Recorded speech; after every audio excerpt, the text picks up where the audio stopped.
Hello, কেমন আছেন সবাই? আশা করি ভালো আছেন। আমি অনেক ভালো আছি। আজকে আপনাদের সাথে আমার বাস্তব অভিজ্ঞতা শেয়ার করতে আসলাম।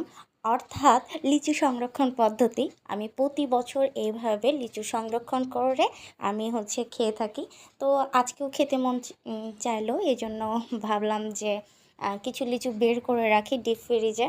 কিন্তু হুট করে মনে হলো কেন নয়, আমি আপনাদের সাথে আমার এই ছোট্ট অভিজ্ঞতা শেয়ার করি। এজন্য ভিডিও করতে বসে গিয়েছি। তো যাই হোক, আমি এখানে কিন্তু প্রতিটা লিচু অবশ্যই ফ্রেশ লিচু, নষ্ট লিচু না, ভালো লিচুগুলো এইভাবে অল্প বোটা রেখে কাগজ পেপার অথবা যে কোনো আপনি খাতার কাগজ দিয়েও এগুলো মুড়িয়ে রাখতে পারেন। এগুলো একটা একটা করে মুড়িয়ে রেখে পলি ব্যাগ অথবা বক্সে করে রেখে দিলে দীর্ঘদিন, অর্থাৎ 1 মাস 2 মাস অনায়াসে এগুলো ভালো থাকে। খুব বেশিও ভালো থাকে, কিন্তু পরবর্তীতে সেগুলো খাওয়া উপযুক্ত থাকে না।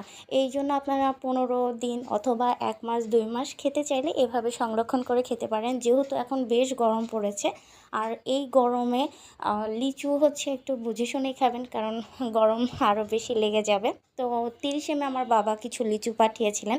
একসাথে এত লিচু খাওয়া সম্ভব নয়, এই জন্য আমি কিছুটা ফ্রোজেন করে রেখেছি, যা আমি প্রতি বছরই করি। আর এই গরমে কলিজা ঠান্ডা করার মতন একটা আইটেম বলতে পারেন এটা। আমার যখন মন চায় আমি ঠিক 10 মিনিট আগে এটা বের করে রেখে দিই, নর্মাল হয়ে গেলে খেয়ে ফেলি। এটা স্বাদ, গন্ধ কিংবা রসালো ভাব একদম ঠিক থাকে। তো আপনারা কখনো এভাবে ট্রাই করেছেন কিনা অবশ্যই আমাকে কিন্তু জানাবেন। আর আজকে যদি প্রথম জেনে থাকেন তাহলে কিন্তু ট্রাই করে অবশ্যই দেখবেন। সবাই ভালো থাকুন। আল্লাহ হাফেজ।